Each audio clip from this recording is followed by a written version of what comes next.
ఓం పూర్ణమదః పూర్ణమిదం పూర్ణాత్ పూర్ణముదచ్యతే పూర్ణస్య పూర్ణమాదాయ పూర్ణమేవావశిష్యతే. ఇంతవరకు మనము బృహదారణ్యకోపనిషత్తు 8వ బ్రాహ్మణం, ఈ అక్షర బ్రాహ్మణంలో 11 మంత్రాలు చెప్పినాం అన్నమాట. ఈ 11 మంత్రాలు అయిన తర్వాత మరి 12వ మంత్రం సాహోవాచ బ్రాహ్మణ భగవంతస్తదేవ బహుమన్యేధ్వం యదస్మాన్ నమస్కారేణ ముచ్చేధ్వం న వై జాతు యుష్మాకమిమం కశ్చిత్ బ్రహ్మోద్యం జాతేతి తతోహ వాచక్నవ్యుపరరామ. వాచక్నవి అంటే గారిగా అన్నమాట. ఓ పూజ్యులైన బ్రాహ్మణ గణమ అంటే ఆడ సభ ఉంది కదా, పెద్ద సభ, బ్రహ్మజ్ఞానుల సభ. ఆ సభలో ఉద్దేశించి ఓ బ్రాహ్మణ గణమ అంటే బ్రహ్మజ్ఞానుల గణమ, యాజ్ఞవల్క్యులతో మీరు నమస్కారంతో అంటే ఒక నమస్కారం చేసి వదిలిపోతే మీరు దానినే ఎక్కువగా భావించుకోండి. ఇక మీరు యాజ్ఞవల్క్యుని జయించలేరు. నేను అడిగే చివరి ప్రశ్నను కూడా అక్షర పరబ్రహ్మను కూడా అడిగిన, ఇక దాంట్లో కూడా ఆయన మొక్కమడం లేకుండా అంత నీట్గా స్పష్టంగా చెప్పేసిండు. ఇక ఇంతకంటే ఎక్కువ వేరే జ్ఞానం లేదు, ఇంతకంటే ఉన్నతమైనటువంటి ప్రశ్నలు కూడా మీరు వేయలేరు. అందుకనే మీరు ఒక నమస్కారం చేసి ఈ సభలో నుండి వెళ్ళిపోవడమే మీకు మర్యాదగా ఉంటుంది అని యాజ్ఞవల్క్యుని నమస్కారం చేసి తప్పుకోండి, ఇదే ఎక్కువ. మీ ఇంతమంది బ్రాహ్మణులలో ఎవడు కూడా ఎప్పటికీ యాజ్ఞవల్క్యుని బ్రహ్మ విషయమైన వాదంలో జయించలేరు. నేను రాసిస్తా. ఎందుకంటే ఈ సభలో మీరు ఇంతవరకు చాలామంది ప్రశ్నలు వేసినారు, వాళ్ళు చాలామంది సమాధానాలు కూడా చెప్పిండు. మీకున్న పరిజ్ఞానంలో మాత్రం ఈయనను మీరు జయించలేరు అనేది నేను ఖచ్చితంగా చెప్పగలుగుతాను అని ఈ విధంగా ఈయనను జయించలేరు చెప్పి, అనంతరం వచక్కుని కూతురైన గారికి మౌనమైంది. ఆమె ఊరుకుండిపోయింది. ఇక ఏం లేదు, ఇది ఎవరు అడిగేంత శక్తి స్తోమత కలిగిన వాళ్ళు ఎవరు లేరు. నేను కూడా అడిగిన వాళ్ళకి చెప్పేసి ఇది మౌనం అయిపోయింది అన్నమాట. మరి దీనికి శంకరాచార్యుల వారు భాష్యం, దానికి అర్థం రాస్తున్నారు అన్నమాట.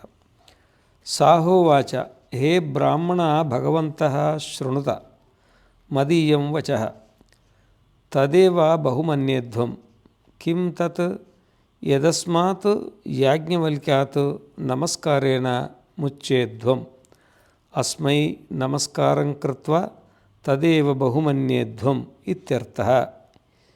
జయస్వస్త్వ మనసాపి న ఆశంసనీయః కిముత కార్యతః కస్మాత్ న వై యుష్మాకం మధ్యే జాతు కదాచిదపి ఇమం యాజ్ఞవల్క్యం బ్రహ్మోద్యం ప్రతిజేత ప్రశ్నోచేన్మహ్యం వక్ష్యతి న చేత భవతేతి పూర్వమేవ మయా ప్రతిజ్ఞాతం. అద్యాపి మమ అయమేవ నిశ్చయః బ్రహ్మోద్యం ప్రతి ఏతత్ తుల్యో న కశ్చిత్ విద్యుత ఇది తతోహ వాచక్నవ్యుపరరామ. ఇది ఒక పేజీ. ఈ పేజీలో గార్గి తన నిర్ణయాన్ని చెప్తుంది. ఎవరికి? ఆ బ్రహ్మసభల బ్రాహ్మణులందరికీ, యాజ్ఞవల్క్యుని ప్రశ్న వేయడానికి కూర్చున్నాడు వాళ్ళందరికీ సభను ఉద్దేశించి మాట్లాడుతుంది. గార్గి ఇలా చెప్పింది: ఓ పూజనీయులైన బ్రాహ్మణులారా, ఎందుకంటే వాళ్ళంతా బ్రహ్మ జ్ఞానం ఎంతో కొంత తెలిసిన వాళ్ళే, చాలా బ్రహ్మజ్ఞానం తెలిసిన వాళ్ళంతా పూజనీయులు అన్నమాట. నా మాట వినండి, నేను మీ మంచి కోసం చెప్తున్నా, మీరు జాగ్రత్తగా వినండి. మీరు దీనిని బాగా అర్థం చేసుకోండి. నేను చెప్పేదాన్ని కూడా ఏదో తేలిగ్గా తీసుకుంది, ఏమో అంటుందిలే అని అనుకోవద్దు. చాలా జాగ్రత్తగా నేను చెప్పేది చాలా జాగ్రత్తగా వినండి. దేన్ని అర్థం చేసుకోవాలా? ఏంది అర్థం చేసుకునేది అంటే ఇదే. మీరు ఈ యాజ్ఞవల్క్యునితో నమస్కారం ద్వారానే, అంటే అతనికి నమస్కారం చేసి బయటపడండి. ఆయనతో మీరు తగు పెట్టుకోవద్దు, ఆయనను ప్రశ్నలు వేసి ఆయనను జయిస్తామనే ఆలోచన మీరు పెట్టుకోవద్దు. ఇదే మీకు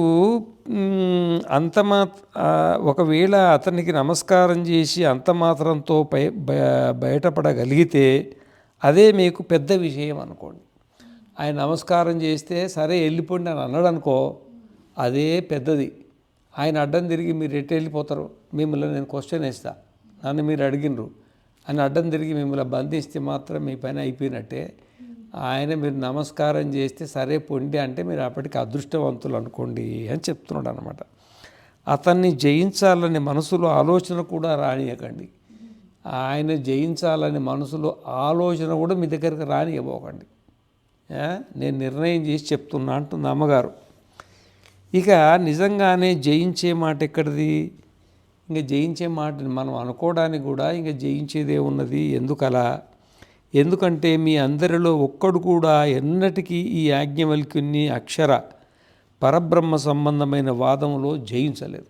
మీరు ఇంతమంది బ్రాహ్మణులు ఈడ కూర్చున్నారు కదా, బ్రహ్మజ్ఞానులు, ఇంతమందిలో ఎవ్వరొక్కరు కూడా ఈ బ్రహ్మజ్ఞాన విషయంలో ఆయన మీకంటే తక్కువ చేసి చేయడానికి కుదరదు. మీకంటే ఆయన పెద్ద ఆయన మీరు ఓడించలేరు. మీకంటే ఆయనకే ఎక్కువ జ్ఞానం ఉన్నది చెప్తుండారన్నమాట. ఒకవేళ నా ఈ 2 ప్రశ్నలకు సమాధానం ఇస్తే మీలో ఎవ్వరునూ జయించలేరని నేను ముందే ప్రతిజ్ఞ చేశా. ఈమె ముందే ప్రతిజ్ఞ చేసింది. నేను 2 ప్రశ్నలు వేయాలనుకున్నా, ఆ 2 ప్రశ్నలు కానీ ఈయన సమాధానం చెప్తే ఇక మీ దాంట్లో ఎవరూ జయించలేరని ముందే చెప్పింది.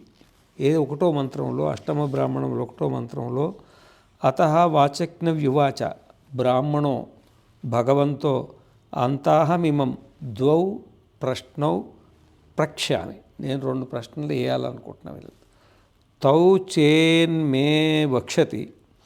ఈ 2 ప్రశ్నలకు ఆయన కానీ సమాధానం చెప్పినట్టయితే నజాతు యుష్మాకమిమం కశ్చిత్ బ్రహ్మోద్యం జేతేతి. ఇక ఈ సభలో ఇతన్ని జయించేవాడు ఇంకొకడు లేడు. నేను 2 ప్రశ్నలకి ఈయన సమాధానం చెప్తే అదే లాస్ట్ ప్రశ్నలు. ఆయన సమాధానం చెప్పగలిగితే మాత్రం మీరు ఇంట్లో ఉండే వాళ్ళల్లో ఎవరు కూడా ఆయన జయించేదానికి మీకు శక్తి లేదు. మరి ఇది పృచ్ఛగార్గీతి. సరే అడగండి అని వాళ్ళు సమాధానం ఇచ్చి ముందు ప్రతిజ్ఞ చేసింది కదా. ఈ 2 ప్రశ్నలకు కానీ ఈయన సమాధానం చెబితే మీ దాంట్లో ఈయనను జయించేవాడు ఎవడు లేడు అని ముందు ప్రతిజ్ఞ చేసింది కదా, అదే ప్రతిజ్ఞను మరి తిరిగి చెప్తుందన్నమాట.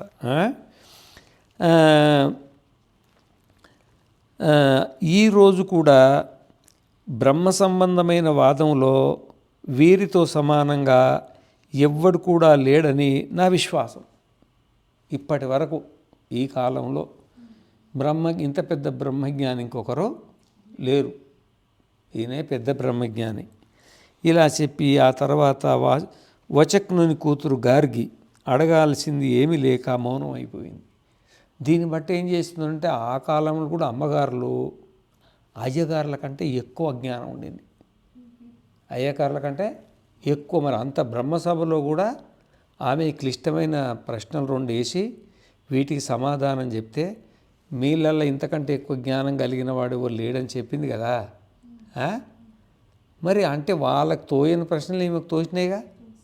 మరి ఆమె సమాధానం లాగిన తర్వాత ఈమెకు స్పష్టంగా చెప్తుందిగా, వీళ్ళకి ఇంతకంటే పెద్ద బ్రహ్మజ్ఞాని లేరని చెప్తుండేగా. ఆ బ్రహ్మసభలో కూడా అందరికంటే ఎక్కువ జ్ఞానం కలిగింది ఈమె గార్గి. ఎందుకంటే లాస్ట్ ప్రశ్నలు ఈమె వేసిండు. ఆ తర్వాత శాకల్యుడే చచ్చిపోతాడు. ఆమె ఉద్దానంగా వేసిండు. చచ్చిపోతాడు. ఈమె అంత పెద్ద బ్రహ్మజ్ఞాని. ఆ కాలంలో అమ్మగారులు అంత పెద్ద బ్రహ్మజ్ఞానంలో ఉండేవాళ్ళు. దీన్ని బట్టి తెలుస్తున్నది అనమాట. అమ్మగారులు కూడా ఆ కాలంలో బ్రహ్మ విద్యను అభ్యసించిండ్రు. అభ్యసించి బ్రహ్మ సాక్షాత్కారాన్ని పొందిండ్రు అనడానికి మనకు ఉపనిషత్తే ప్రమాణము. ఇక ప్రకరణార్థ పరామర్శ. ఈ ప్రకరణాన్ని గురించి ఇంకా కొంచెం విశ్లేషణ చేసుకుంటే బాగుంటుందని చెప్తుండనమాట. అత్ర అంతర్యామి బ్రాహ్మణే ఏతదుక్తం. దీనికంటే ముందు అంతర్యామి బ్రాహ్మణం అని ఒకటి ఉంది. ఏముంది? ఇది అక్షర బ్రాహ్మణం కదా, దీనికంటే ముందు అంతర్యామి బ్రాహ్మణం ఉంటుంది. ఇది 8వ బ్రాహ్మణం కదా, అది 7వ బ్రాహ్మణంలో ఉంటుంది. యం పృథివీ నవేద యం సర్వాణి భూతాని నవిదురితి. అంటే మరి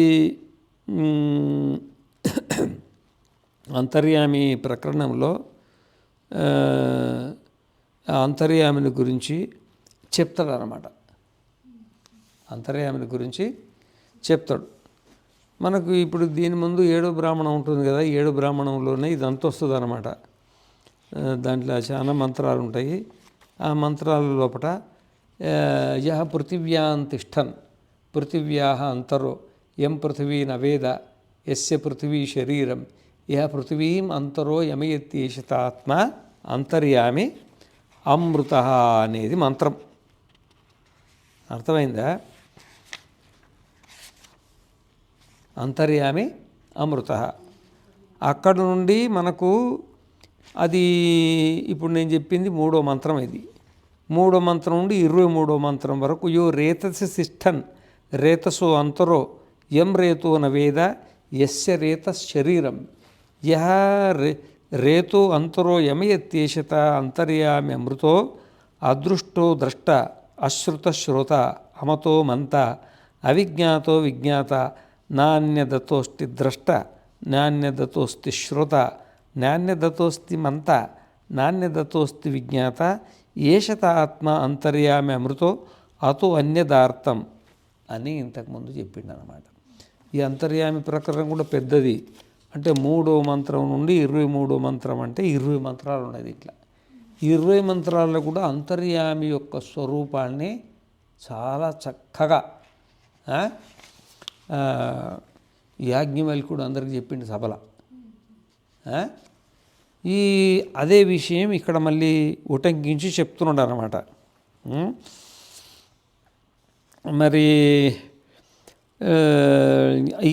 ఇక్కడ అంతర్యామి బ్రాహ్మణంలో దేనిని పృథివీ తెలియదు ఈ మంత్రంలో చెప్తుండు. అత్ర అంతర్యామి ప్రకరణే ఏతదుక్తం యం పృథివీ నవేద యస్య సర్వాణి భూతాని న విదురితి చ యం అంతర్యామిణం న విదుర్ ఏ చ న విదుర్ యచ్చ తదక్షరం దర్శనాదిక్రియా కర్తృత్వేన సర్వేషాం చేతనా ధాతురిత్యుక్తం కస్తేషాం విశేషః కిం వా సామాన్యమితి.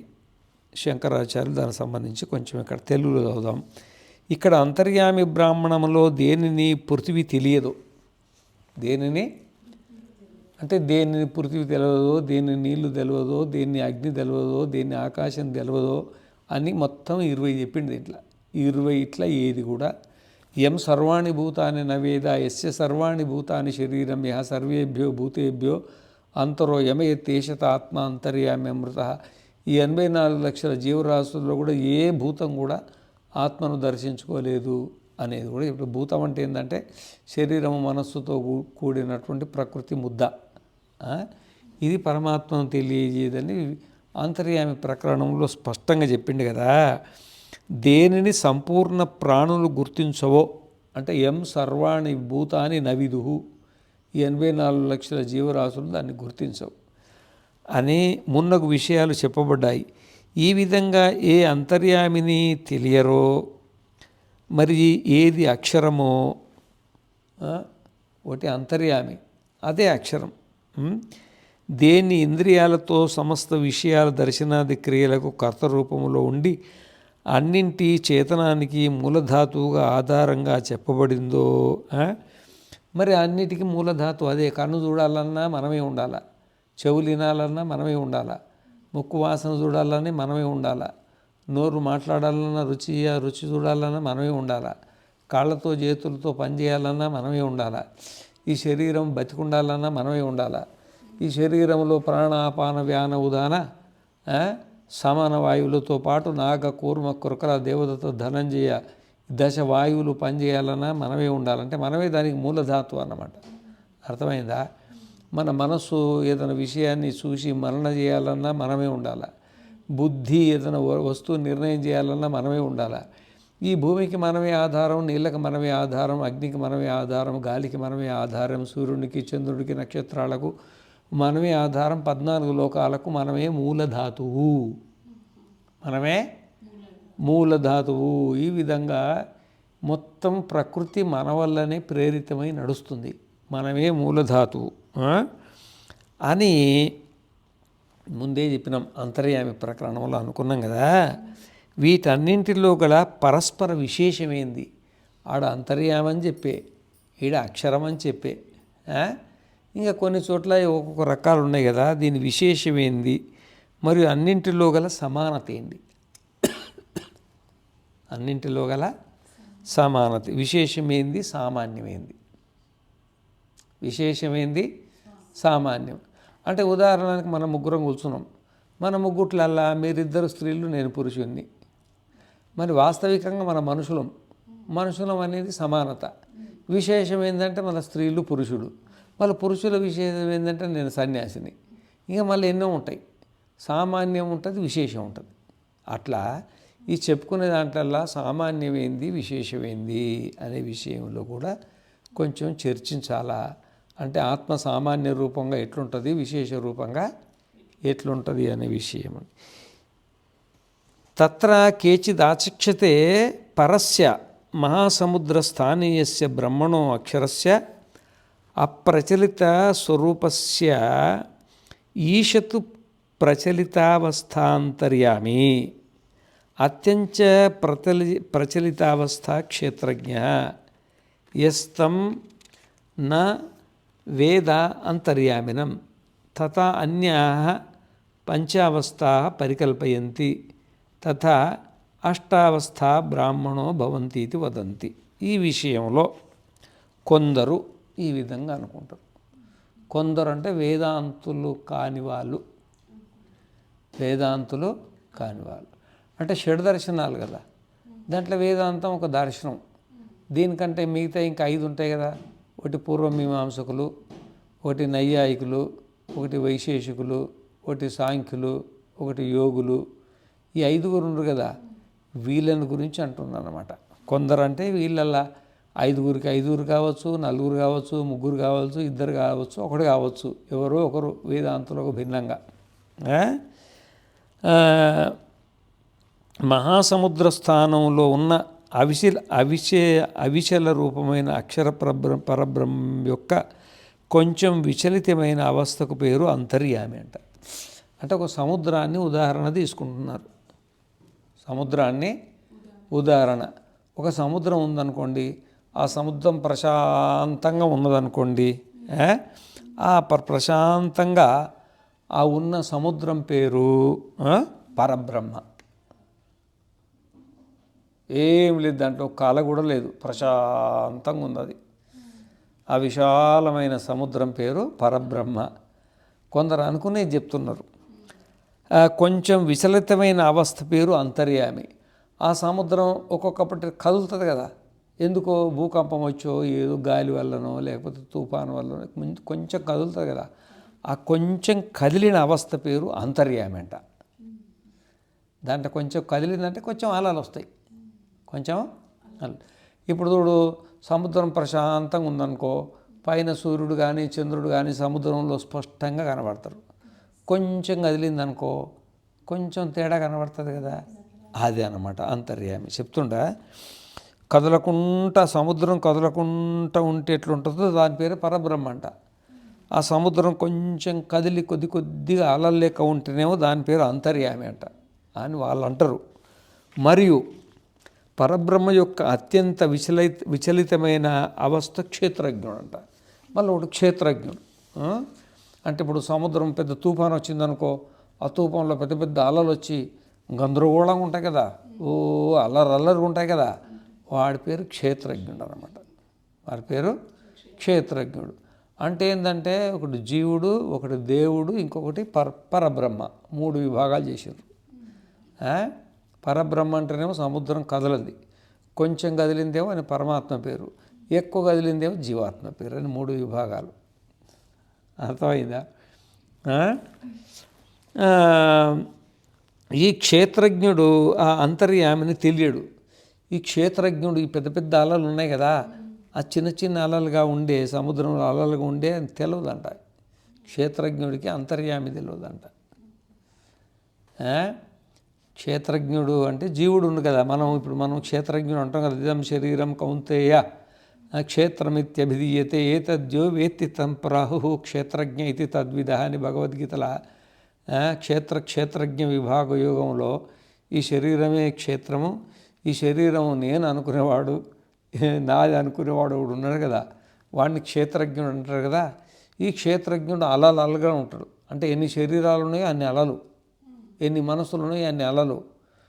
రేపు ఈ భూలోకంలో ఎన్ని శరీరాలు ఉన్నాయి, ఎన్ని చీమలు, దోమలు, మనుషులు, పక్షులు, 84 లక్షల జీవరాశులు, ఒక్కొక్క రకంలో, మళ్ళీ కొన్ని కోట్ల జీవరాశులు, మళ్ళీ పైన ఇంకా 6 లోకాలు, కింద 7 లోకాలు, మొత్తం 14 లోకాలలో ఉన్న జీవరాశులు అన్నీ లెక్క పెడితే సముద్రంలో పెద్ద అలల లెక్క, చర అలలు అన్నమాట.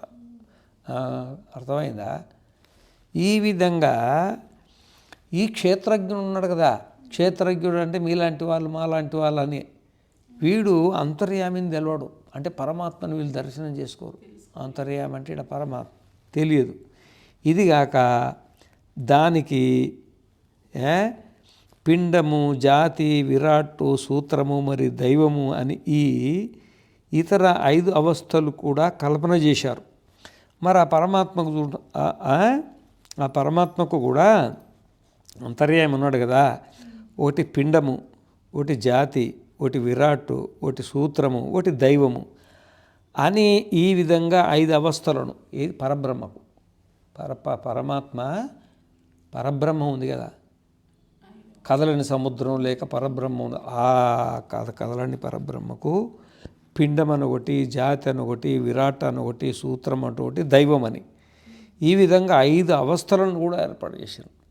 ఆ పరబ్రహ్మే ఓసారి దైవం అవుతుంది, ఆ పరబ్రహ్మమే సూత్రం అవుతుంది, ఆ పరబ్రహ్మమే విరాట్ అవుతుంది, ఆ పరబ్రహ్మమే జాతి అవుతుంది, ఆ పరబ్రహ్మమే పిండం అంటే మన శరీరం లేక పిండం అవుతుంది. ఒకటే పరమాత్మ ఇన్ని రకాలుగా 5 రకాలుగా అవుతుందని కూడా ఇది కల్పన చేయిస్తారు. 5 అవస్థలు ఉండంటే కల్పన అంటే ఊహించుకుంటారు. కల్పన అంటే ఏంది?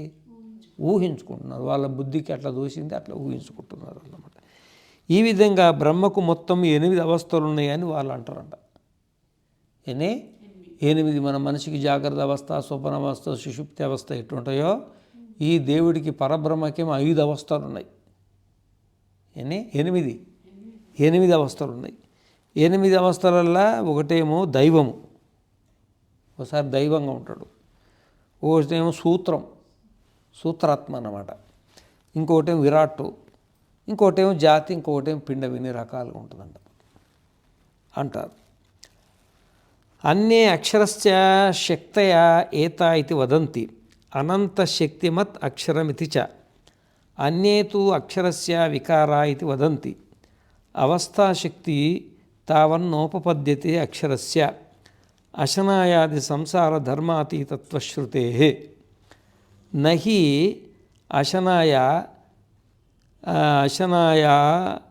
అశనాయాది అతీతత్వం అశనాయాది ధర్మవత్ అవస్థావత్వం చ ఏకస్య యుగవద్ ఉపపద్యతే తథా శక్తిమత్వం చ వికారావయవత్వే చ దోషాః ప్రదర్శితాశ్చతుర్థే అస్మాదేత అసత్యాః సర్వాః కల్పనాః. ఇంకొక పారాగ్రాఫ్లో శంకరాచార్యుల వాళ్ళు రాస్తున్నారన్నమాట. పైదానికి భిన్నంగా ఇవి పై 8 అక్షరాలు అనుకున్నవి శక్తులని కొందరు అంటారు. ఇవన్నీ అక్షర పరమాత్మకున్న శక్తులు. అవేం భేదాలు అంటారు కదా, భేదాలు కావు, శక్తులు అంటున్నారు. భేదాలు వేరు, శక్తులు వేరు. ఒకటికే 8 రకాలైన శక్తులు ఉన్నాయి. ఏం శక్తి? దైవశక్తి, సూత్రశక్తి, విరాట్ శక్తి, జాతి శక్తి, పిండశక్తి. వాళ్ళేం అవస్థలు అన్నారు కదా, అవస్థలు కాదు శక్తులని కొంతమంది అంటారు. వాటినే ఆ 8 అర్థమైందా? ఇప్పుడు నీకేం శక్తి ఉన్నది అంటే నాకు వంట వండే శక్తి ఒకటి ఉన్నది, గుడ్డలు పిండే శక్తి ఒకటి ఉన్నది, కుట్టే శక్తి ఒకటి ఉంది, వ్యాపారం చేసే శక్తి ఒకటి ఉంది, రాజకీయం చేసే శక్తి. ఒకటే మనిషికి ఎన్నో రకాల విద్యలు ఉంటాయి కదా. అటనే ఆ పరబ్రహ్మకు 8 రకాల శక్తులు ఉన్నాయని వీళ్ళు అంటారు. శక్తులు, దాని అవస్థలు అనొద్దు, శక్తులు అనాలా అని అంటారు అన్నమాట. అలాగే అక్షరం అనంతమైన శక్తి కలిగిందని కూడా వారు అంటారు. ఇంతే కాదు, 8 కాదు, అనంత శక్తులు ఉన్నాయి. మళ్ళా అనంత శక్తులు ఉన్నాయి. ఇప్పుడు ఈ భూతాలు ఎన్ని రకాలు ఉన్నాయో మరి అన్ని రకాల అన్ని శక్తులే. దేవతలు ఎన్ని ఉన్నాయి, అన్ని రకాల అన్ని శక్తులే. మళ్ళీ భూమికి ఒక శక్తి ఉంది, నీళ్ళకు ఒక శక్తి ఉంది, సూర్యునికి ఒక శక్తి ఉంది, మరి పృథ్వీ పరమాణువులు ఒక శక్తి ఉంది, పరమాణువులు, అనంతమైన శక్తులు, కోటాను కోట్ల శక్తులు ఉన్నాయి. ఈ 8 శక్తులు అనడానికి లేదు, ఇంకా శక్తులు కొంతమంది అంటారు కూడా అంటారు. ఇవి కాక 8 అక్షరానికి గల వికారాలని కొందరు అంటారు. కొందరు అంటారు ఇదంతా అవస్థ కాదు, శక్తి కాదు, ఇది ఒక వికారం. ఇదొక వికారం. మట్టి, అది ఆ మట్టిని తీసుకొచ్చి పగలగొట్టి పొడి పొడి చేసినాము, అదొక వికారం. మళ్ళీ నీళ్ళు వేసి తొక్కినాము, అదొక వికారము. మళ్ళీ ముద్ద కట్టినాము, అదొక వికారము. అది మళ్ళీ దాని మీద కుమ్మరాయన పైకేసి తిప్పి ఒక కుండ, సగం కుండ అవుతుంది, అదొక వికారము. మళ్ళీ దాన్ని ఒకటి కర్ర తీసుకొని లోపల గుండు తీసుకొని కొట్టి, అదొక వికారము. మళ్ళా తీసుకుపోయి వాములేసి కాలుస్తాడు, మళ్ళీ బయటికి వెళ్ళిన తర్వాత ఒకటే వికారము. ఒకటే మట్టి ఎన్ని రకాలైంది? మట్టి ఒకటే కానీ రకాలైందిగా. అట్లనే ఈ 8 వికారాలయ్యా బాబు, ఇవి శక్తులు కావు, ఏమి అవస్థలు కావు, ఇవి వికారాలు పో అని కొంతమంది అంటారట. కానీ ఇవి అక్షరానికి అవస్థ కానీ శక్తి కానీ కావడం సంభవం కాదు. కానీ నిజానికి మాట్లాడుకోవాలంటే ఈ అక్షర పరమాత్మ పరబ్రహ్మకు ఈ 8 ఉన్నాయి కదా, దైవమని, సూత్రమని, విరాట్ అని, జాతి అని, పిండమని ఉన్నాయి కదా 8. వీటిని అవస్థ అనడానికి లేదు, శక్తి అనడానికి లేదు. ఎందుకంటే ఇది క్షుదాది, ఆకలి మున్నగు సంసార ధర్మాల కంటే అతీతమైనది. అంటే ఈ అక్షరం ఉంది కదా, దీనికి ఆకలి లేదు, దప్పిక లేదు, జాగ్రత్త. ఇప్పుడు జీవన్మరణాలు శరీర ధర్మాలు, ఆకలి దప్పులేమో ప్రాణధర్మాలు, సుఖ దుఃఖాలేమో మనోధర్మాలు. ఇది నిర్ధర్మి, దీనికి ఏది లేదు, పుట్టేది లేదు, సచ్చేది లేదు, ఆకలి లేదు, దప్పిక లేదు, సుఖం లేదు, దుఃఖం లేదు అని శృతి చెప్తుందన్నమాట. అన్ని సంసార ధర్మాల కంటే అతీతమైంది. బ్రహ్మచర్య ధర్మం, గృహస్థ ధర్మం, వానప్రస్థ ధర్మం, సన్యాస ధర్మం, ఏ ధర్మాల సంబంధం లేదు, అన్ని ధర్మాలకు అతీతమైంది అన్నమాట. ఒకే వస్తువు ఒకేసారి క్షుదాది ధర్మాల కంటే అతీతం కావడం మరియు క్షుదాది ధర్మాలు కలిగి ఉండడం సంభవం కాదు. ఒక వస్తువు ఒకటే రకంగా ఉంటుంది, 2 రకాలుగా ఉండదు. సూర్యుడు ఉంటే ప్రకాశవంతంగా ఉంటాడు, లేకపోతే అంధకారంగా ఉంటాడు. ఒకప్పుడు ప్రకాశంగా, ఒకప్పుడు అంధకారంగా ఉండదు. ఏ వస్తువుకైనా ఒక గుణం ఉంటే అది ఉంటుంది, లేకపోతే ఉండదు. సాధర్మ వైధర్మ్యాలను ఉంటాయి, దేంట్లో శాస్త్రాలలో ఉంటాయి. ఇప్పుడు ఉదాహరణకి మనం న్యాయ దర్శనంలో తీసుకుంటే, న్యాయ దర్శనంలో మొత్తం కలిసి 24 గుణాలు ఉంటాయి. 9 ద్రవ్యాలు. 9 ద్రవ్యాలు భూమి, నీళ్లు, అగ్ని, గాలి, వాయువు, ఆకాశము, కాలము, దిక్కు, ఆత్మ, మనస్సు. 9 ద్రవ్యాలల్లా 24 గుణాలు ఉంటాయి. 24 గుణాలు ఏంటివి? రూప, రస, గంధ, స్పర్శ, సంఖ్య, పరిమాణ, పృథక్త్వ, సంయోగ, విభాగ, పరత్వ, అపరత్వ, గురుత్వ, ద్రవత్వ, స్నేహ, శబ్ద, బుద్ధి, సుఖ, దుఃఖ, ఇచ్ఛ, ద్వేష, ప్రయత్న, ధర్మ, అధర్మ, సంస్కారాలు. 24 గుణాలు. ఈ 24 గుణాలన్నీ ఒక దాంట్లో ఉండవు. కొన్నిట్లో కొన్ని ఉంటాయి, కొన్నిట్లో కొన్ని ఉంటాయి, కొన్నిట్లో కొన్ని ఉంటాయి అన్నమాట. ఇప్పుడు ఉదాహరణకి భూమి ఉందనుకో, భూమికి తన సొంత గుణం ఒకటే, ఏంటంటే వాసన. ఏందది? వాసన. ఈ వాసన అనేది అది పర్మనెంట్ ఉంటుంది. ఒకప్పుడు ఉండి ఒకప్పుడు ఉండకపోవడం అనేది ఉండదు. ఉంటే అది ఎప్పుడు ఉంటుంది. వాసన అనేది దాని నిజగుణం కదా, అది భూతకాలంలో ఉంటుంది, వర్తమాన కాలంలో ఉంటుంది, భవిష్యత్ కాలంలో కూడా ఉంటుంది. ఒకప్పుడు ఉండడం ఒకప్పుడు ఉండకపోవడం అనేది కుదరదు. నీళ్ళల్లో శీత స్పర్శ ఉంటుంది, అది ఒకప్పుడు ఉండి ఒకప్పుడు ఉండకపోవడం అంటూ కుదరదు. ఉష్ణంలో, అగ్నిలో ఉష్ణ స్పర్శ ఉంటుంది, అది ఒకప్పుడు ఉండి ఒకప్పుడు ఉండకపోవడం కుదరదు. గాలిలో అనుష్ణ శీత స్పర్శ ఉంటుంది, అది ఒకప్పుడు ఉండడం ఒకప్పుడు ఉండకపోవడం కుదరదు, ఎప్పటికి ఉంటుంది. ఆ విధంగానే ఆకాశంలో శబ్దం ఉంటుంది.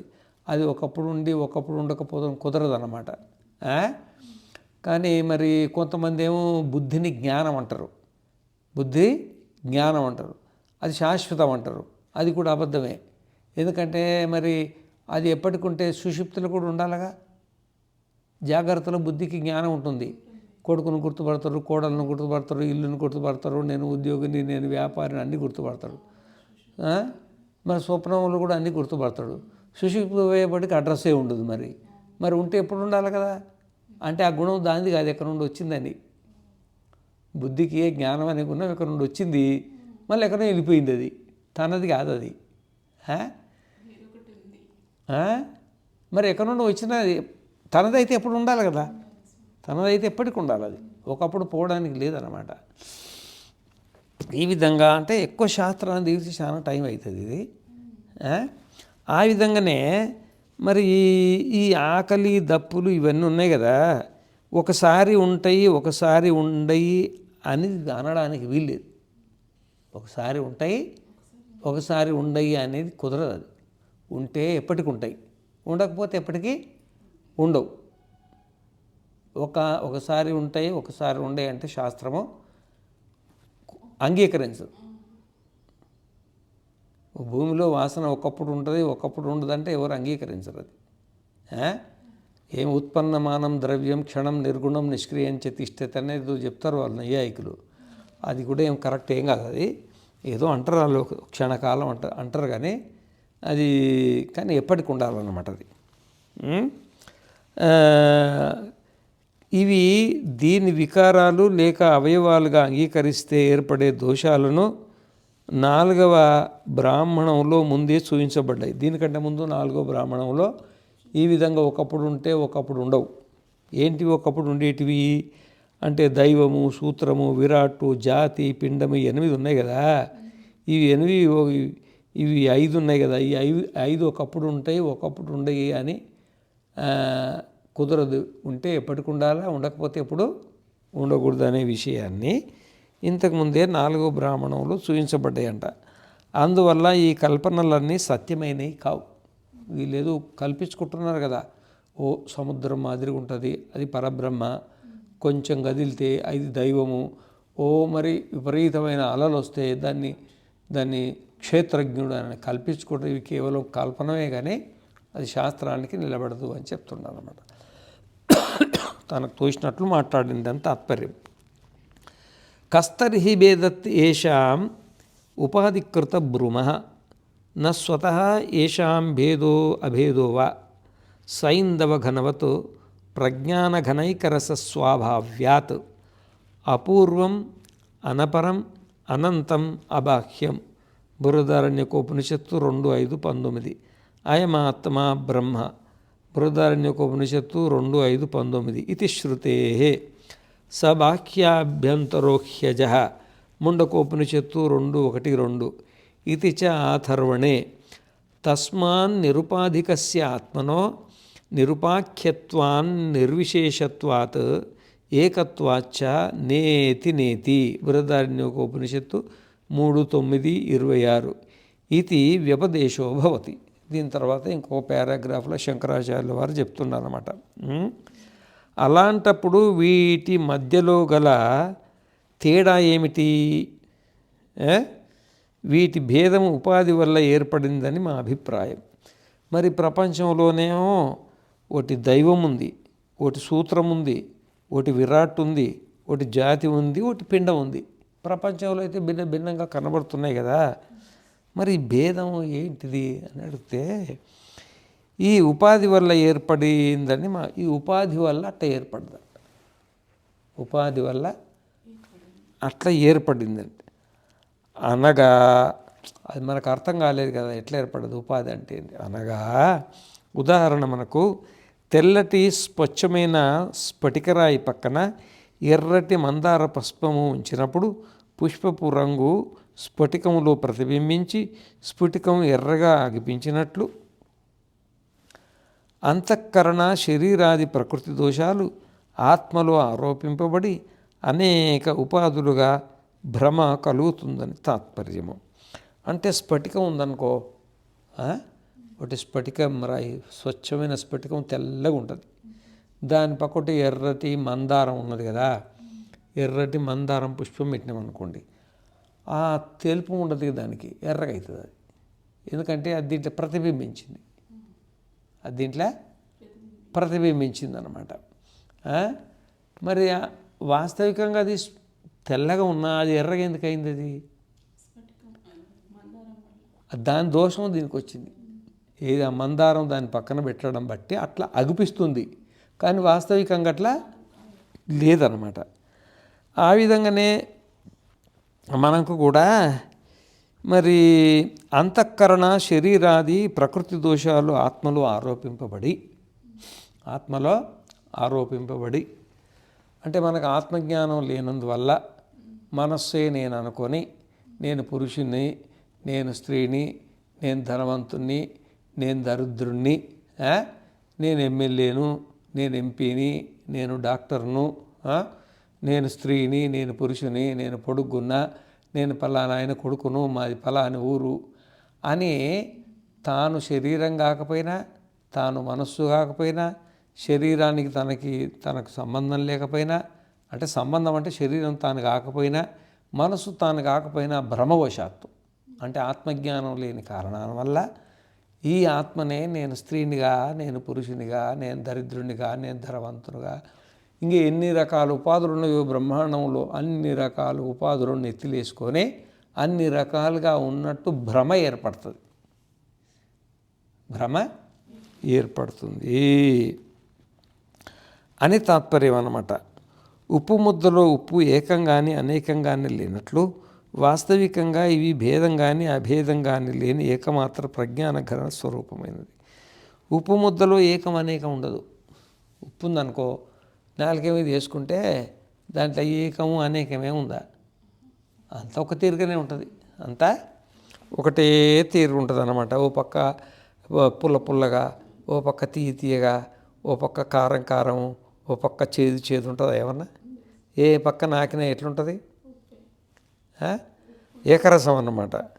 ఆ విధంగానే మరి ఈ ఆత్మ అనేది కేవలం ప్రజ్ఞాన ఘన స్వరూపం. ప్రజ్ఞాన ఘనం అంటే ఏంటంటే అపరిలుప్త జ్ఞాన స్వరూపం. ఈ అపరిలుప్త జ్ఞాన స్వరూపం ఏంటి? అంటే కొన్ని పరిలుప్త జ్ఞాన స్వరూపాలు కూడా ఉంటాయి, అంటే పరిలుప్త జ్ఞాన స్వరూపాలు కూడా ఉంటాయి. పరిలుప్త అంటే మాటికి లోపం కావడానికి పరిలుప్తం అంటారు. మాటికి లోపం అవుతుంటుంది. అంటే ఇప్పుడు బుద్ధి ఉంది, ఇప్పుడు ఈ బుద్ధికి జాగ్రత్త అవస్థ, స్వప్నావస్థ ఉంటుంది. సుషుప్తికి పోగానే పోతుంది. మరి మొన్నబాయ్ అవతల మన పుట్టిన సంవత్సరానికి 365 రోజులు జ్ఞానాన్ని కోల్పోతుంది. మళ్ళీ 365 రోజులు జ్ఞానం కలుగుతున్నది. అది పరిలుప్త జ్ఞాన స్వరూపం. అప్పుడప్పుడు మధ్యలో జ్ఞానం పోతుంది. కానీ మనం ఆత్మ ఉన్నాం కదా, మన ఆత్మకు జాగ్రత్త అవస్థ, స్వప్నావస్థ, సుషుప్తి అవస్థలు ఎన్ని రాని ఎన్ని పోని మన జ్ఞాన స్వరూపం ఎప్పటికీ అట్లాగే ఉంటుంది. సుషుప్తిలో ఇప్పుడు బుద్ధికి ఏమో జాగ్రత్త అవస్థలోనే జ్ఞానం ఉంటుంది, స్వప్నావస్థలోనే జ్ఞానం ఉంటుంది. సుషుప్తి పోయేప్పటికీ తనకి జ్ఞానం ఉండదు. కానీ మనకు సుషుప్తిలో కూడా జ్ఞానం ఉంటుంది. సుషుప్తి లేనప్పుడు, సమాధిలో ఉన్నప్పుడు కూడా మన జ్ఞానస్వరూపం ఎప్పుడు జ్ఞానస్వరూపం. మన జ్ఞానస్వరూపం అనేది ఒకప్పుడు లోపం అయ్యేది కాదు, ఎప్పటికీ అట్లే ఉంటుంది అని చెప్పింది అనమాట. ఎందుకంటే మనం బుద్ధితో తాదాత్మ్యాన్ని పొందినాం కాబట్టి నాకు జాగ్రత్త అవస్థలో జ్ఞానం ఉంది, స్వప్నావస్థలో జ్ఞానం ఉంది, కానీ సుషుప్తి అవస్థలో నాకేమి జ్ఞానం లేదు అంటాం కదా. ఎత్ర సుప్తో నకంచన కామం కామయతే నకంచన స్వప్నం పశ్యతి తత్సుషుప్తం సుషుప్తస్థాన ప్రజ్ఞాన భూత ప్రజ్ఞాన ఘన ఏవానందమయోగి ఆనందభుక్ చేతో ముఖ ప్రాజ్ఞ తృతీయ పాద అన్నాడు కదా. అక్కడ కూడా ఆత్మను గురించి చెప్పిండు. కానీ అక్కడ మనకు అనుభవంలో ఉండేదంటే నాకు జాగ్రత్తలో జ్ఞానం ఉంది, స్వప్నంలో జ్ఞానం ఉంది, కానీ సుషుప్తిలో లేదని అంటాం కదా. అది ఎందుకంటే బుద్ధితో తాదాత్మ్యాన్ని పొంది బుద్ధి ధర్మాల మన మీద వేసుకొని ఆ మందార పుష్పము స్వభావం స్ఫటికం మీద వేసుకొని, స్ఫటికం నేను ఎర్రగా ఉన్నానని ఎట్లా అంటుందో, బుద్ధి ధర్మాల మన మీద వేసుకొని నాకు జాగ్రత్తలో జ్ఞానం ఉంది, స్వప్నంలో జ్ఞానం ఉంది, కానీ సుషుప్తిలో నాకు జ్ఞానం లేదని మనం అంటాం. కానీ అట్లే ఉండదు, సుషుప్తిలో కూడా మనకు జ్ఞానం ఉంటుంది. ముందు 4వ అధ్యాయంలో చెప్పబోతాడనమాట ఈ విషయం అనేది. యద్వైతన్న పశ్యతి పశ్యన్వైతన్న పశ్యతి నహి ద్రష్టురు దృష్టేరు విపరలోపో విద్యతే అని చెప్తారనమాట.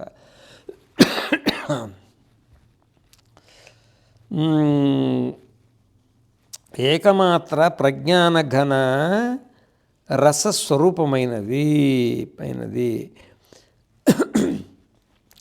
అపూర్వం అనపరం అనంతరం అబాహ్యం. అది కారణానికంటే కార్యానికంటే భిన్నం. కార్యానికంటే కారణానికంటే భిన్నం. ఈ కార్యకారణ భావం ప్రకృతిలో సిద్ధిస్తుంది, ప్రకృతి లోపట సిద్ధిస్తుంది. ఉదాహరణకి కుండ ఉందనుకోండి, కుండ కార్యం, దానికి కారణమైంది మట్టి. రొట్టె ఉందనుకోండి, రొట్టె కార్యం, దానికి కారణమైంది పిండి.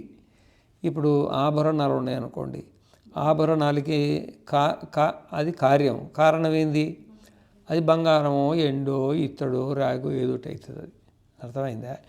ఈ కార్యకారణ భావ సంబంధం ఏమో ప్రకృతిలో ఉంటుంది అన్నమాట.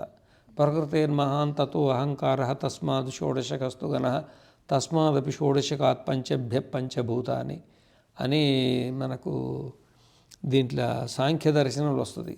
ప్రకృతి నుండి బుద్ధి పుట్టిందంట, బుద్ధి నుండి అహంకారం పుట్టిందంట, అహంకారం నుండి 16 పుట్టినాయి అంట. ఆ 16 ఇట్లా పంచ తన్మాత్రల నుండి పంచభూతాలు పుట్టినాయి అని ఒక లిస్టు చెప్తారనమాట. వీటికన్నీ మిగతా అన్ని కార్యాలు. కారణమేమో మూల ప్రకృతి రవికృతి, ఆ మూల ప్రకృతి ఒకటి ఉంటుంది అన్నమాట. ఇట్లా ఈ ఆత్మ లోపల కార్యకారణ భావం అనేది ఎక్కడ లేదు చెప్తుండనమాట. అది కారణానికంటే కార్యానికంటే భిన్నమైందంటే ప్రకృతి స్వరూపమైంది కాదు. ప్రకృతిలోనే కార్యకారణ భావ సంబంధం ఉంటుంది. దాంట్లో కార్యకారణానికి ప్రకృతి కంటే భిన్నమైంది. అంతరం లేనిది మరియు అబాహ్యమైనది. దాని లోపల అంతరం లేదు, తర్వాత అబాహ్యం. అంటే తన లోపల భేదాలు లేవు, తన బయట భేదాలు కూడా లేవు. ఎందుకంటే మరి ఆత్మలో కూడా అన్ని భేదాలు ఉన్నాయని చెప్తాడు. ఎప్పుడైనా సాంఖ్య దర్శనం చెప్తే మీకు అర్థమవుతుంది. ఆత్మలు అనేకంగా ఉన్నాయి అని చెప్తారు యోగులు. ఆత్మలు అనేకంగా ఉన్నాయి అంటారు అన్నమాట. ఆ విధంగానే వీళ్ళు నైయాయికులు మరి వైశేషికులు కూడా ఆత్మలు అనేకంగా ఉన్నాయి అని వాళ్ళకి తోచినట్టు వాళ్ళు మాట్లాడతారు. అదంతా ఏం కరెక్ట్ కాదనమాట. అయమాత్మ బ్రహ్మ, ఈ ఆత్మనే బ్రహ్మ. అంటే నేనే బ్రహ్మ, నువ్వే బ్రహ్మ. నువ్వు ఆత్మే, నేను ఆత్మే కదా బ్రహ్మ ఇత్యాది శృతితో సిద్ధిస్తుంది. సబాహ్యాంతరోహ్యజ, అది బయట లోపట సహా సర్వత్ర ఉండి మరియు జన్మలేనిది. సబాహ్యాభ్యంతరోహ్యజ, అది బయట ఉంది, లోపల ఉంది. భూమి లోపట ఉంది, భూమి బయట ఉంది. నీళ్ళ లోపట ఉంది, నీళ్ళ బయట ఉంది. అగ్ని, గాలి, వాయువు, ఆకాశం లోపల ఉంది, ఆకాశం బయట ఉంది. 14 లోపల ఉంది, 14 లోకాల లోపల ఉంది, 14 లోకాలకు బయట ఉంది. మనస్సు లోపల ఉంది, మనస్సు బయట ఉంది. బుద్ధి లోపల ఉంది, బుద్ధి బయట ఉంది.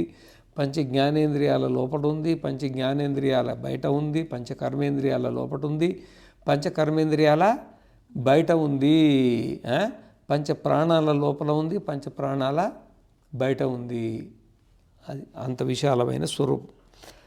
సర్వత్రా ఉండి మరియు జన్మలేనిది. మరి జన్మలేని, దానికి జన్మ పుట్టలేదన్నమాట అని ముండకోపనిషత్తు అథర్వణ స్థితిలో చెప్పబడింది. అందువల్ల ఏ ఉపాధులు లేని ఆత్మ అనిర్వచనీయమైనది. మనకి ఏ ఉపాధి అనేది లేదు, మనకు ఉపాధే లేదన్నమాట. అనిర్వచనీయం. అనిర్వచనీయం అంటే జ్ఞానేంద్రియాలకు కనబడదు, కర్మేంద్రియాలకు దొరకదు, మనస్సుకు ఊహకు అందదు, బుద్ధి దాన్ని పట్టుకోలేదన్నమాట.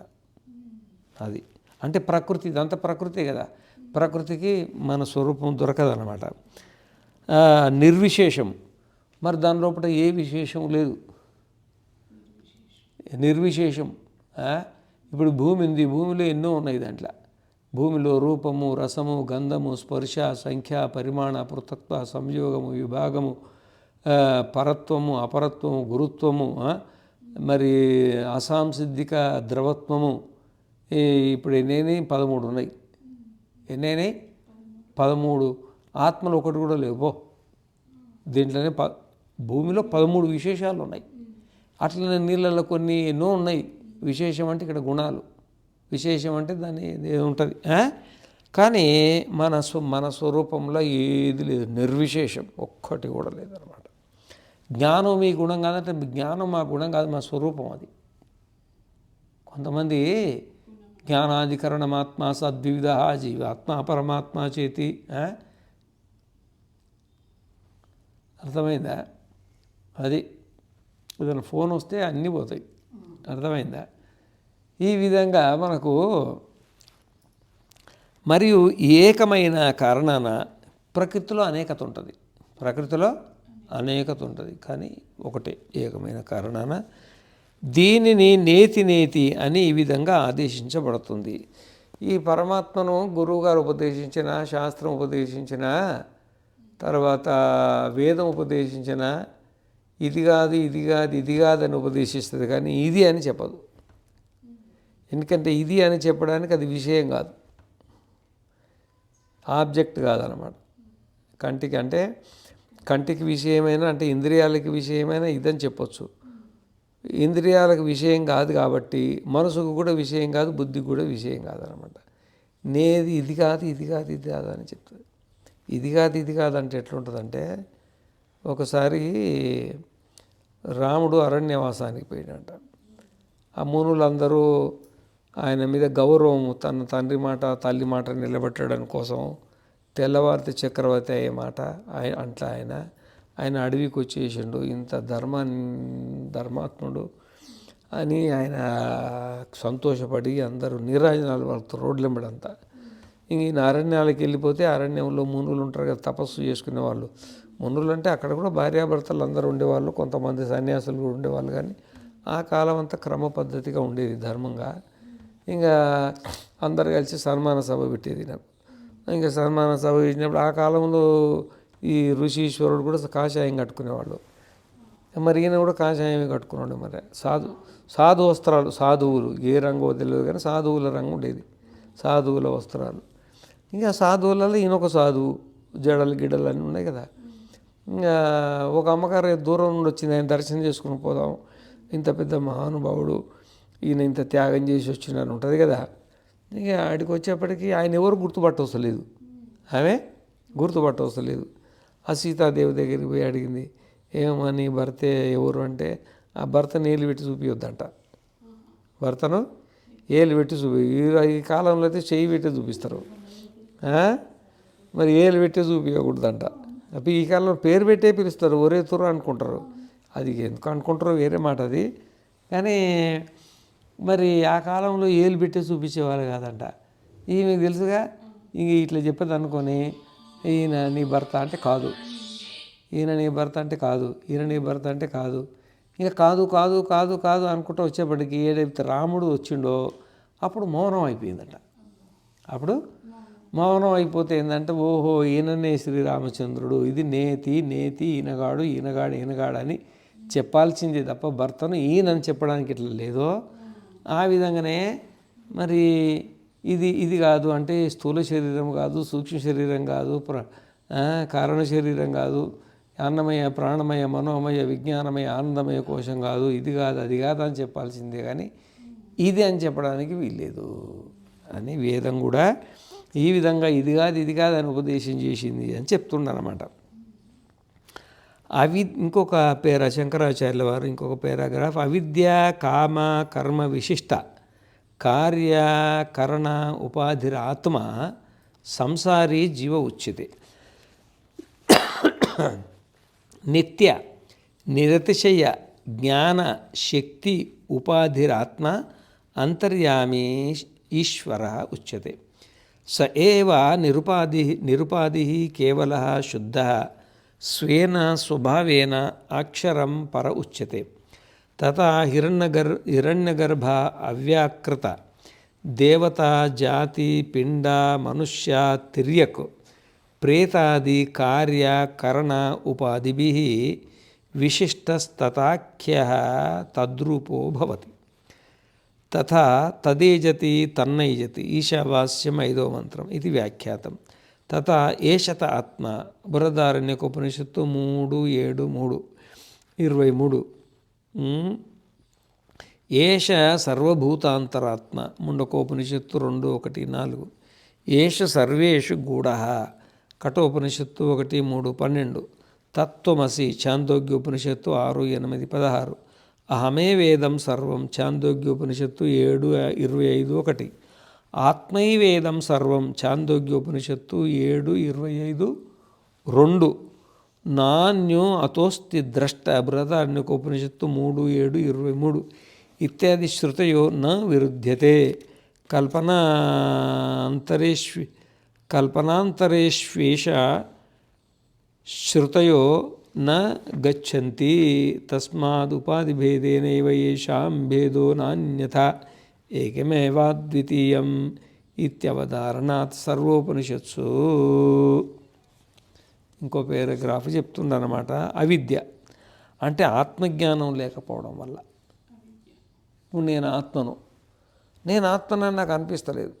నేను పరిశుద్ధానంద స్వామిని, నేను గిరి సాంప్రదాయంలో సన్యాసం తీసుకున్నా, నేను హైదరాబాదులో బిఎన్ రెడ్డి నగర్లో విశ్వనాథ క్షేత్రం అని స్థాపన చేసిన, అన్నిటికీ నేను ఈ బుద్ధిని శరీరాన్ని ఇవన్నీ కలుపుకొని నేను అంటున్నాం కదా.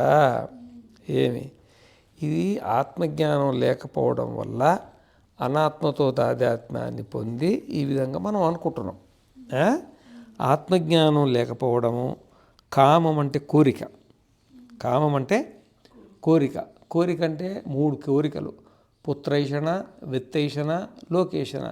నేను పెళ్లి చేసుకోవాలని, నేను సంసారం నడపడానికి డబ్బులు కావాలని, నాకు పేరు ప్రఖ్యాతులు ఉండాలని. మరియు కర్మ అంటే యజ్ఞము, దానము, తపస్సులు ఉన్నాయి కదా. ఈ కర్మతో కూడిన దేహం, వాటి వల్ల మనకి దేహం, కోరికలతోటి కర్మతోటి దేహం వస్తుంది.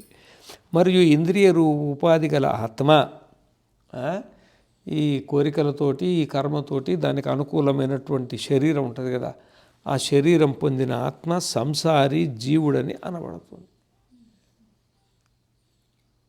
కోరికలు కర్మ ఉందనుకో శరీరం వస్తుంది. ఆ శరీరాన్ని ఉపాధి అంటారు. ఆ ఉపాధితో కూడుకున్న ఆత్మను జీవుడని అంటారు. అర్థమైందా? నిత్య నిరతిశయ జ్ఞానశక్తి స్వరూప ఉపాధి గల ఆత్మ అంతర్యామి ఈశ్వరుడు అనబడుతుంది. నిత్యము నిరతిశయము జ్ఞానశక్తి స్వరూప ఉపాధి గల ఆత్మ అంతర్యామి అయిన ఈశ్వరుడు. మరి మన శరీరం చిన్నది, ఆయన శరీరము పెద్దది అనమాట. అంతర్యామి కదా ఆయనకేమో మరి నిత్య జ్ఞానం ఉంటుంది. మన జ్ఞానం ఏమి పుడుతుంది. పుట్టినప్పుడు మనకేమి జ్ఞానం ఉంటుంది? మళ్ళా ABCD అని నేర్చుకుంటాం కదా, ఈ శ్లోకాలు ఆ శ్లోక. ఆయనకు అట్లే ఈశ్వరుడు పుట్టకతోటి నిత్యం ఉంటుంది అనమాట జ్ఞానం, సర్వజ్ఞత్వం అన్నమాట. నిరతిశయ మన జ్ఞానకి ఏం సీమితం ఉంటుంది. నువ్వేం చదివినావంటే నేను సాఫ్ట్వేర్ ఇంజనీర్ అంటారు, నువ్వేం చదివినావంటే నేను హార్డ్వేర్ ఇంజనీర్ అంటాడు, మరి నువ్వేం చదివినావంటే నేను సివిల్ ఇంజనీర్ అంటాడు, నువ్వేం చదివినంటే ప్యాకశాస్త్ర ఉపాధులు అష్ట-షష్ఠి ఈ విద్యలు అంటారు. ఇప్పుడు ఎన్ని అయినాయో, ఇంకా కొన్ని కోట్ల రకాల విద్యలు అయినాయి అంట. కానీ ఆ భగవంతుని దగ్గర నిరతిశయ జ్ఞానశక్తి స్వరూపం. ఆయన దగ్గర అన్ని జ్ఞానాలు ఉంటాయి. ఓ జ్ఞానం ఉంటుంది, ఓ జ్ఞానం ఉండదని సర్వజ్ఞుడు అన్నమాట. అది గల ఆత్మ అంతర్యామి అంటే ఇప్పుడు చెప్పినటువంటి పంచభూతాలలో కానీ, పంచేంద్రియాలలో కానీ, పంచప్రాణాలలో కానీ, మరి మొత్తం సృష్టిలో ఒక అన్ని పరమాణువుల లోపల బయట, అన్ని ద్రవ్యాల లోపల బయట వ్యాపించి ఉన్నవాడిని ఈశ్వరుడు అనబడతాడు. ఒకటే ఆత్మ, 2 అయింది. ఒకటి జీవాత్మ అయింది, ఒకటి పరమాత్మ అయింది అనమాట. ఆ ఆత్మే ఏ ఉపాధి లేకుండా ఇదే ఆత్మ మనం ఈ శరీరంలో ఉండి మనల్ని మనం దర్శనం చేసుకొని, నేను ఈ శరీరం ఎంతనో అంతనే లేను, ఈ మనస్సు ఎంతనో అంతనే లేను, నేను 14 లోకాలలో వ్యాపించిన నా జ్ఞానస్వరూపము అని నీ స్వరూపాన్ని నువ్వు తెలుసుకుంటే, కేవలం మరి శుద్ధమైనప్పుడు, కేవలం అంటే ఇప్పుడు అంతా కలిసింది కదా, శరీరం మనస్సు అంతా కలిసి కలగాబులగమైంది కదా, వాటి నుండి ఏర్పడి నేను కేవలం పరమాత్మను, శుద్ధము, నా లోపల మనస్సు లేదు, నా లోపల శరీరం లేదు, నేను సంసారిని కాదు, బ్రహ్మచారిని కాదు, గృహస్థుని కాదు, వానప్రస్థుని కాదు, సన్యాసిని కాదు, నేను దేవత కాదు, మనుష్యుని కాదు, అని మన అస్తామలకుడు చెప్పినట్టుగా, అస్తామలకుడు ఉన్నాడు కదా, అస్తామలకుడు శంకరాచార్యుడు అడిగినట్ట కస్త్వం అని, నువ్వెవరని అడిగినట్ట ఆ పిల్లోని. నాహం మనుష్యో నచదేవ యక్షౌ న బ్రాహ్మణ క్షత్రియ వైశ్య శూద్రా న బ్రహ్మచారి న గృహీ వనస్తుర్ భిక్షుర్నచాహం నిజబోధ రూప. అర్థమైందా? నిజబోధ రూప. ఆయన చెప్పినట్టుగా ఆయన శుద్ధమైనప్పుడు తన స్వరూపంలో తన స్వరూపంతో అక్షరం లేక పరబ్రహ్మ అనబడుతుంది. ఈ ఉపాధులన్నీ నేను కాదని తిరస్కరించుకొని నీ స్వరూపం స్వచ్ఛంగా ఉంటే ఆ స్వచ్ఛమైన నీకు పరబ్రహ్మ అక్షరము అని పేరుందన్నమాట. అలాగే హిరణ్య గర్భుడు, అవ్యాకృతము, దేవత, జాతి, పిండము, మనుష్య, తిర్యక్, ప్రేతము, అలాగే శరీరము మరియు ఇంద్రియ ఉపాధులతో కూడుకొని ఆ ఆత్మ వాటి పేరు మరియు రూపము కలది అవుతుందన్నమాట. మనం అదే మనకు ఆత్మజ్ఞానం లేనప్పుడు మనమే హిరణ్య గర్భుడు అనుకుంటాము, మనమే అవ్యాకృతలమవుతాము, మనమే దేవతలమవుతాము, మనమే మానవాది జాతులమవుతాము, మనమే పిండమవుతాము, మనమే మనుష్యులమవుతాము, మనమే తిర్యక్ అంటే ఇక మరి తిర్యక్ జాతి, చెట్లు, చేమలు, ప్రేతాలు, భూతాలు, దయ్యాలు కూడా మనమే అవుతాం. ఆత్మజ్ఞానం లేకపోతే ఇట్లా అయిపోతాం. ఉపాధులతో కూడి ఆ ఆత్మ వాటి పేరు మరియు రూపం కూడా కలది. నువ్వెవరంటే నేను పరిశుద్ధానంద అంట, మరి నువ్వు ఎట్లున్నావు అంటది ఎర్రగా ఉన్నంట. అర్థమైందా? ఇవన్నీ మనం కాకున్నా కదా దాంతో సంబంధం పెట్టుకుని అట్లా అయిపోయినాం అన్నమాట మనం. ఇదే విధంగా తదేజతి తన్నైజతి, అది నడుస్తుంది మరి నడవదు. ఈశావాస్యోపనిషత్తులు వస్తుంది, తదేజతి తన్నైజతి తద్దూరే తద్వంతికే తదంతరస్య సర్వస్య తదు సర్వస్యాస్య బాహ్యత. ఈ ఆత్మ అది నడుస్తుందంట, నడవదంట. విరుద్ధ శబ్దాలు. అది నడిస్తే నడవాలా, నడవకపోతే నడవకుండా ఉండాలా. కానీ ఏం చెప్పింది? తదేజతి తన్న కదులుతుందంట, కదలదంట, నడుస్తుందంట, నడవదంట. ఏంది? జ్ఞానం లేనప్పుడు శరీరం నేను అనుకున్నప్పుడు నేను కదులుతున్నా అనుకుంటాడు. జ్ఞానం కలిగింది, శరీరం నేను కాదు, బుద్ధి నేను, జ్ఞానం నేను ఆత్మను అనుకున్నప్పుడు కదలకుంటుంటాడు, నేను కదలని పరమాత్మ అనుకుంటాడు. ఈ విధంగా జ్ఞానికి అజ్ఞానికి ఉన్న తేడా, అజ్ఞానిగా ఉన్నప్పుడు ఏమో కదులుతాడు, జ్ఞానం కలిగినప్పుడు నేను కదిలేవాడిని కాదని తెలుసుకుని అట్లా విరుద్ధమైన శబ్దాలు కూడా మనకు ఉపనిషత్తులో వస్తుంది. తదేజతి తన్నైజతి తద్దూరి తద్వంతికి. అది దూరంగా ఉంది, దగ్గరగా ఉంది.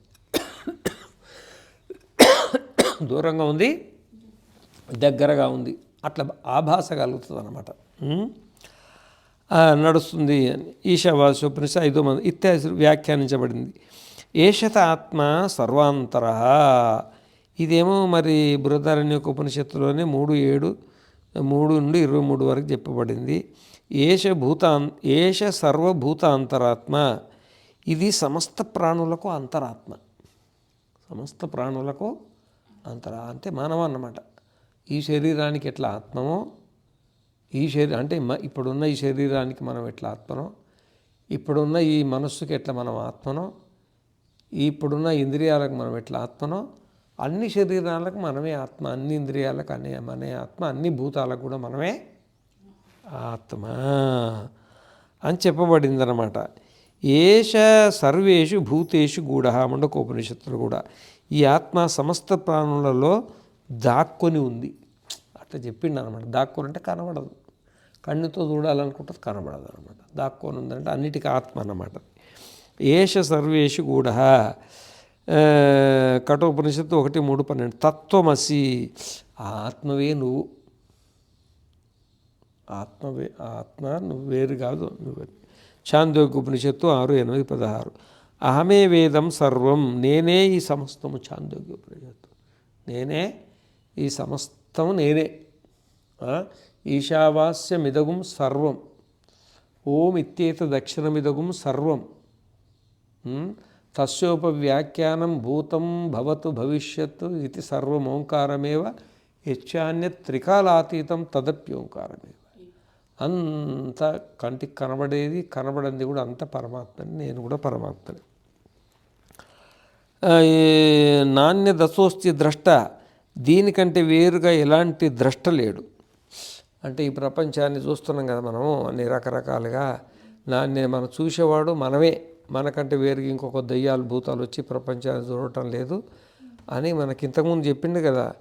నాణ్యదతోస్తి ద్రష్ట, నాణ్యదతోస్తి శ్రోత, నాణ్యదతోస్తి మంత్ర, నాణ్యదతోస్తి విజ్ఞాత అని చెప్పిండు కదా. మనం పంచేంద్రియాల ద్వారా చూసేది మనమే, పంచకర్మేంద్రియాల ద్వారా చేసేది మనమే. ఒకటే ఆత్మ. మనం మనసుతో ఆలోచించేది మనమే, బుద్ధితో నిర్ణయించేది కూడా మనమే. ఉండేది ఒకటే ఆత్మ. ఉపాధి భేదంతో నానా రకాలుగా వ్యవహరింపబడుతుంది అని చెప్పబడింది అన్నమాట. ఇత్యాది శృతులకు విరోధం ఉండదు. ఈ విధంగా మనం అనుకుంటే ఒకటే ఆత్మ ఉపాధి భేదం చేత అనేకంగా కనబడుతుంది, కానీ వాస్తవికంగా ఉండేది ఒకటే అని అనుకుంటే దీనికి వేదానికి మనకు భేదం ఏర్పడదు. అంటే వేదం ఏం చెప్పిందో మనం దానికి అనుకూలమైన ఆలోచన చేసి దానికి అనుకూలమైన ఆలోచనలోనే మనం ఉంటేనే మంచిదని చెప్తుండ్రు అనమాట. వేరే రకమైన కల్పనలో ఈ శృతులతో సంగతి ఐక్యత కుదరదు.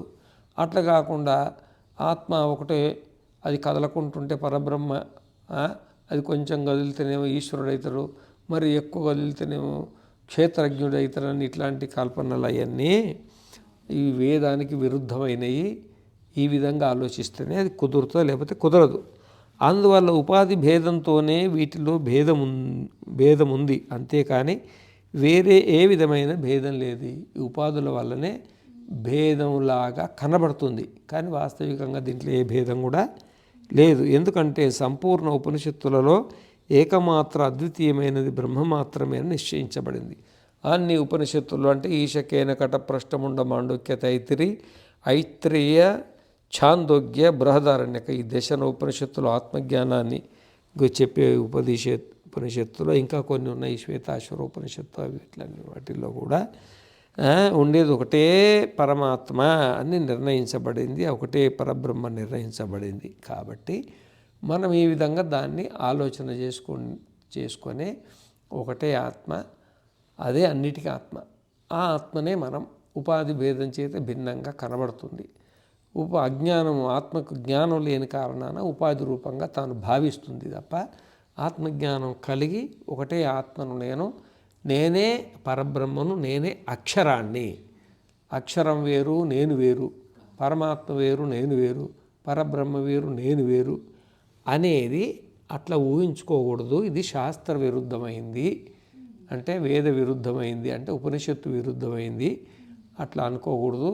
దానికి అనుకూలంగానే ఆ అక్షరాన్నే నేను అని నువ్వు సాక్షాత్కారం, బతికుండంగానే నువ్వు సాక్షాత్కారం చేసుకొని ఈ జీవితాన్ని చరితార్థం చేసుకోవాలా అని ఈ అక్షర బ్రాహ్మణానికి అర్థం అన్నమాట. అర్థమైందా? ఇది శ్రీ బృహదారణ్యకోపనిషద్ భాష్యే ద్వితీయాధ్యాయ అష్టమ బ్రాహ్మణము. ఈ బృహదారణ్యకోపనిషత్తుకు శ్రీమద్ శంకరాచార్య భగవత్పాదుల భాష్యమునకు అనువాద సహితమైన ఆచార్య పరిశుద్ధానందగిరి స్వాములచే రచించబడిన విపుల టీకలో 3వ అధ్యాయంలో 8వ అక్షర బ్రాహ్మణం ముగిసినది. పూర్ణమదః పూర్ణమిదం పూర్ణాత్ పూర్ణముదచ్యతే పూర్ణస్య పూర్ణమాదాయ పూర్ణమేవావశిష్యతే. ఓం శాంతి శాంతి శాంతి.